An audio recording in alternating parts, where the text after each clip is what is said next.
Another beautiful day here out in Zanders Road, Waimaku.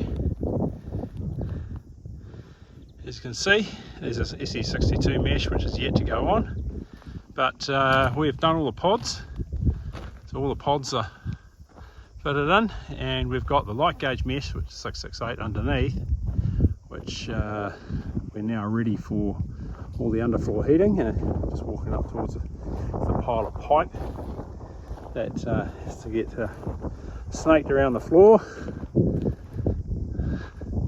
I won't bore you with all the tying of mesh and tying of steel, but you can see it's just a massive grid of polystyrene pods, 200 thick, and so the whole place is just a bunch of concrete beams, and we've had to go around, and I think you can see the marks, orange and red and blue marks. The blue marks are the doorways, so we run the pipes through the doorway so I don't put a bolt through them and have to dig the floor up and fix it.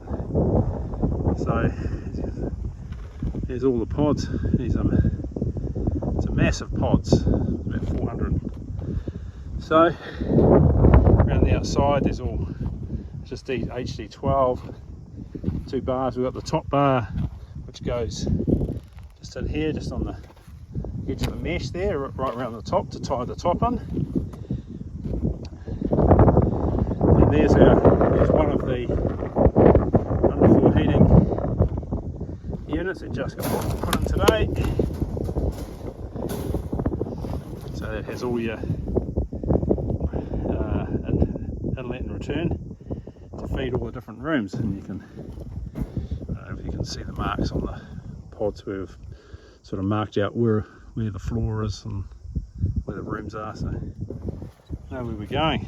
This edge here, because it has to support a fucking 20-story building, it's got D16 all through it and bloody 2.5 metre holes with spirals in them. They're a lot of fun to put together.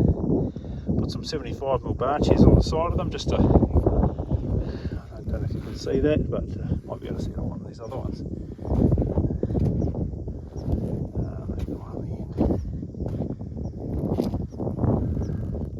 Oh, you can see a bar chair down there, just to try and hold them off, 75 off the side of the hole. And then we've got all these things that go back into the slab to tie everything together. And there's the other manifold, because the house is a little bit big to service with just one set of underfloor heating. It's got 2, so one for this end of the house, which has some quite big rooms in it, so it's got a high flow manifold, it's a bit bigger, and the other one's got some smaller rooms, so, well, smaller, it's all relative, right? It's actually quite a big house. So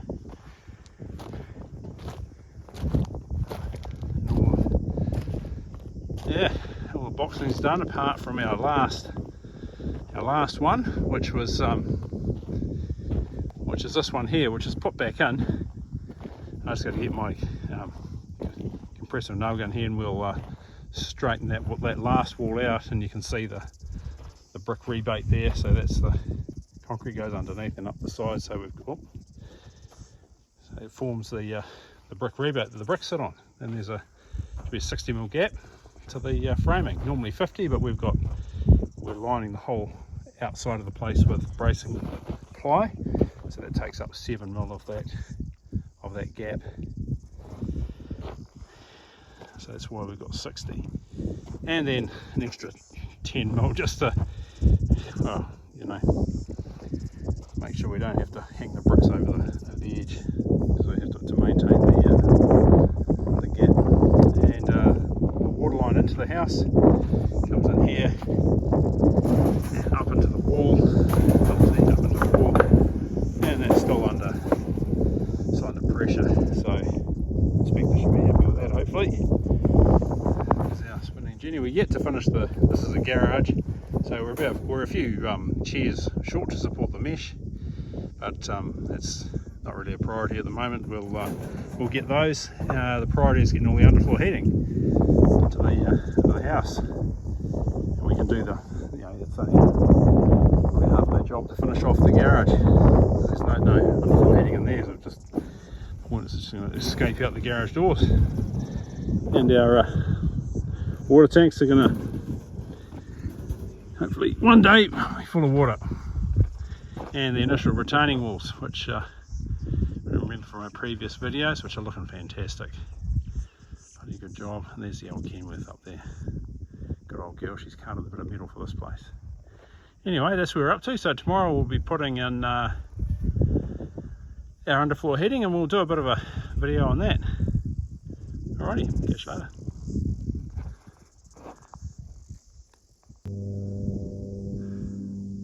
Well, end of another beautiful day, and all the underfloor heating's in.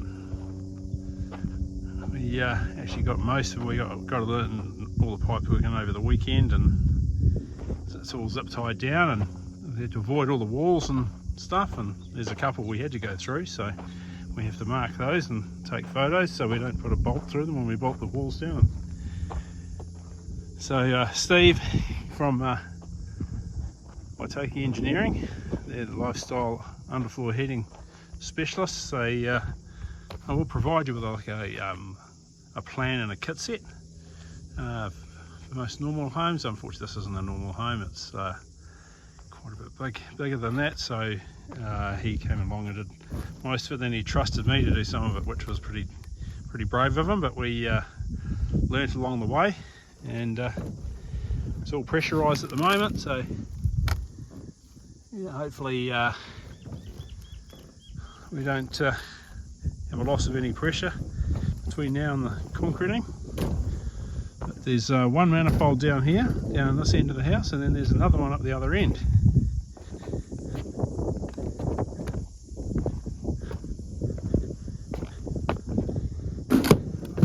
Don't stand on that one, that's got a hole. Right, this one's under pressure as well. Let's hope that stays there. So we're now into the second layer of mesh, which goes over the top of this. So the all the underfloor heating's tied onto the light gauge, so 668 mesh, and then there's this bigger stuff, SE62, which is like a 6mm mesh that goes over the top. So we've done the garage area, which doesn't have any underfloor heating in it because there's no real point. Yeah, so we've just started putting that double mesh on, and that's actually a pain in the neck because as you can see, two different sizes, and there's not a lot of room to put all the bar chairs to support that second layer of mesh. So you've got to pick your spots and work around the underfloor heating pipes, and there's of course where there's joins and the mesh, it's a little bit tighter. And anyway, we'll get there. Yeah, hopefully we'll get the rest of the mesh in tomorrow, and we'll be looking to have an inspection and pour the concrete next week sometime. Can't wait. That's a potential view. Gotta love it. Alright, home time. Catch you next time.